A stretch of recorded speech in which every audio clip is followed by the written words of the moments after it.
YouTube partner programme में शामिल creators को कब मिलता है पेमेंट? जब बात YouTube से पेमेंट पाने की आती है तो इन दो फेज को समझना बहुत जरूरी है।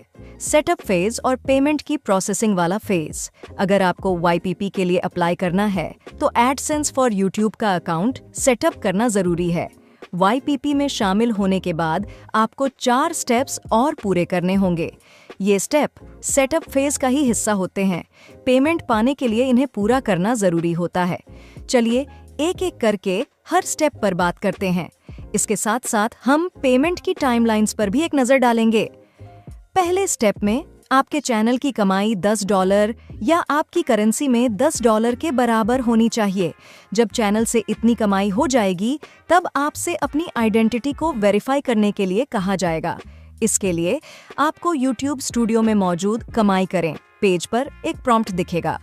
आइडेंटिटी को वेरीफाई करने के लिए आपको एक मान्य सरकारी फोटो ID सबमिट करना होगा। ID 45 दिनों के अंदर ही सबमिट कर दें, नहीं तो आपके चैनल पर कमाई करने का फीचर रोक दिया जाएगा।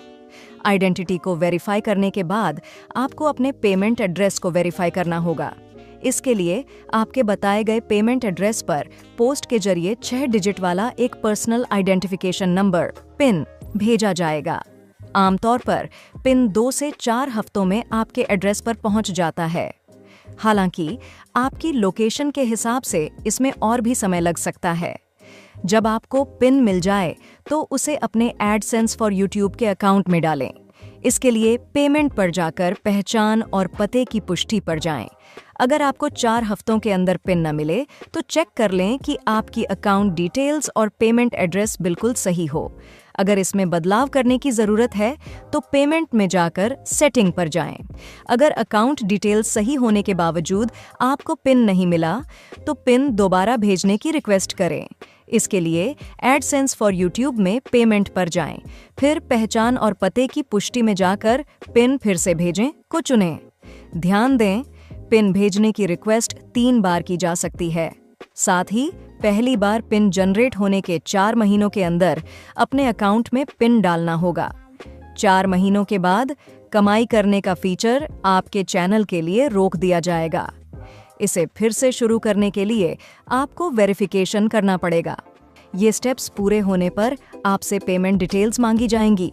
जैसे आपको कहा जाएगा कि एडसेंस फॉर YouTube पर अपने टैक्स की जानकारी जोड़ें और पेमेंट का तरीका जोड़ें।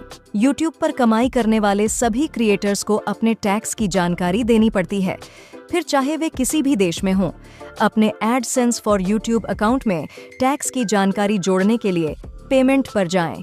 इसके बाद पेमेंट से जुड़ी जानकारी पेज में सेटिंग मैनेज करें पर जाएं। अब पेमेंट्स प्रोफाइल पर जाकर अमेरिका में लगने वाले टैक्स से जुड़ी जानकारी के बगल में मौजूद बदलाव करें पर क्लिक करें। इसके बाद टैक्स की जानकारी मैनेज करें पर क्लिक करें। अगला स्टेप है पेमेंट का तरीका चुनकर उसे सेटअप करना। इसके लिए आपको पेमेंट का तरीका चुनने के लिए जरूरी थ्रेशोल्ड तक पहुंचना होगा। अमेरिका में रहने वाले क्रिएटर्स के लिए यह थ्रेशोल्ड है $10। लोकेशन और करेंसी के हिसाब से यह रकम अलग हो सकती है। पेमेंट का तरीका सेटअप करने के लिए एडसेंस फॉर YouTube में पेमेंट पर जाएं, फिर पेमेंट का तरीका जोड़ें पर क्लिक करें। यहाँ आपको अलग अलग विकल्प मिलेंगे, जैसे कि electronic funds transfer, wire transfer या चेक। आपको कौन कौन से विकल्प मिलेंगे यह आपके पेमेंट एड्रेस के हिसाब से तय होगा। ध्यान रखें, ऐसा भी हो सकता है कि आप पेमेंट का तरीका चुनने के लिए जरूरी थ्रेशोल्ड तक तो पहुंच जाएं, लेकिन इस स्टेप के लिए एलिजिबल होने में आपको थोड़ा और समय लगे। ऐसा इसलिए होता है क्योंकि आपकी कमाई को सबसे पहले आपके एडसेंस फॉर YouTube अकाउंट में जोड़ना पड़ता है। यह काम कमाई होने के अगले महीने में 7 और 12 तारीख के बीच होता है। जैसे अगर आपने जनवरी तक $10 की कमाई कर ली तो आपको यह स्टेप पूरा करने के लिए 7 से 12 फरवरी तक का इंतजार करना पड़ेगा। ये सभी स्टेप्स पूरे करने के बाद पेमेंट पाने के लिए आपको पेमेंट थ्रेशोल्ड तक पहुंचना होगा। अमेरिका में रहने वाले लोगों के लिए यह थ्रेशोल्ड है $100। लोकेशन और करेंसी के हिसाब से यह रकम अलग हो सकती है। चलिए एक बार फिर से देख लेते हैं। पेमेंट पाने के लिए इन स्टेप्स को पूरा करना जरूरी होता है। अपनी आइडेंटिटी और पेमेंट एड्रेस को वेरीफाई करें, टैक्स की जानकारी सबमिट करें, पेमेंट का कोई तरीका जोड़ें और अपनी कमाई को पेमेंट थ्रेशोल्ड तक पहुंचा लें। इन स्टेप्स को पूरा करने में थोड़ा समय लग सकता है, इसलिए अगर आपको पेमेंट सेटअप से जुड़ी अपनी प्रोग्रेस चेक करनी हो तो YouTube स्टूडियो के कमाई करें सेक्शन में जाएं। इन स्टेप्स को पूरा करने के बाद पेमेंट कब मिलता है? YouTube महीने के हिसाब से पेमेंट करता है।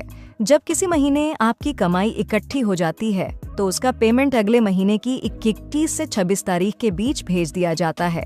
वह पेमेंट आपके अकाउंट में कब तक आएगा, यह पेमेंट के चुने गए तरीके पर डिपेंड करता है। जैसे अगर आप अमेरिका में हैं और आपने जनवरी में $100 कमाए हैं तो आपको 21 से 26 फरवरी के बीच पेमेंट भेजा जाएगा। इसके बाद पेमेंट के चुने गए तरीके के हिसाब से यह तय होगा कि आपको पेमेंट कब तक मिलेगा। इलेक्ट्रॉनिक फंड्स ट्रांसफर में 4 से 10 दिन लगते हैं, वायर ट्रांसफर में 15 कामकाजी दिन और चेक से पेमेंट मिलने में 2 से 4 हफ्ते लग सकते हैं। मुझे कैसे पता चलेगा कि मेरे पेमेंट का स्टेटस क्या है और पेमेंट कब तक मिल जाएगा? यह जानकारी स्टूडियो के मोबाइल एप्लीकेशन में कमाई करें पेज पर दिखेगी। यह सिर्फ एलिजिबल क्रिएटर्स को दिखती है। इस जानकारी से आपको पता चलेगा कि पेमेंट आपके बैंक को भेज दिया गया है। अब वह आपके अकाउंट में कब तक आएगा, यह पेमेंट के चुने गए तरीके पर डिपेंड करेगा। इलेक्ट्रॉनिक फंड्स ट्रांसफर में 4 से 10 दिन और वायर ट्रांसफर वाले मामलों में 15 कारोबारी दिन तक लग सकते हैं। चेक से पेमेंट मिलने में 2 से 4 हफ्ते लग सकते हैं। यह जानकारी आपके एडसेंस फॉर यूट्यूब अकाउंट में भी दिखेगी। अगले महीने की 21 से 26 तारीख के बीच इस खाते के पेमेंट पेज पर पेमेंट को मंजूरी मिलना बाकी है लाइन दिखेगी। इस बात का ध्यान रखें कि एडसेंस फॉर यूट्यूब अकाउंट में जानकारी कभी-कभी ही अपडेट की जाती है, इसलिए हमारा सुझाव है कि आप अप टू डेट जानकारी पाने के लिए स्टूडियो एप्लीकेशन के कमाई करें पेज पर जाएं। YouTube एनालिटिक्स में जो रकम दिखती है और जो मेरे अकाउंट में आती है, उन दोनों में अंतर क्यों होता है? YouTube एनालिटिक्स में दिखने वाला रेवेन्यू सिर्फ एक एस्टिमेशन होता है। यह चैनल पर की गई एक्टिविटी और हमारे एडजस्टमेंट्स के हिसाब से ऊपर नीचे होता रहता है। पेमेंट्स का मतलब होता है टैक्स वगैरह काटने के बाद आपको मिलने वाली रकम। आपको भेजा गया पेमेंट ही आपकी असल कमाई होती है। आपको यह रकम स्टूडियो के मोबाइल एप्लीकेशन में या एडसेंस फॉर यूट्यूब अकाउंट में दिखेगी। इसमें invalid traffic, content ID claims, tax और दूसरी वजहों से होने वाले बिलिंग एडजस्टमेंट्स के मुताबिक बदलाव किए गए होते हैं। ये बदलाव कुछ और वजहों से भी किए जा सकते हैं, जैसे अगर डेटा मिलने में देर हो जाए या पिछले महीनों की कमाई भी एक साथ आ जाए। अगर किसी क्रिएटर को डॉलर में पेमेंट नहीं मिलता है तो करेंसी कन्वर्जन रेट्स और उनके कन्वर्ट होने के दिन के हिसाब से भी कमाई की रकम अलग हो सकती है। पेमेंट पाने के बारे में ज़्यादा जानकारी के लिए डिस्क्रिप्शन में दिए गए लिंक्स पर जाएं। वीडियो देखने के लिए धन्यवाद।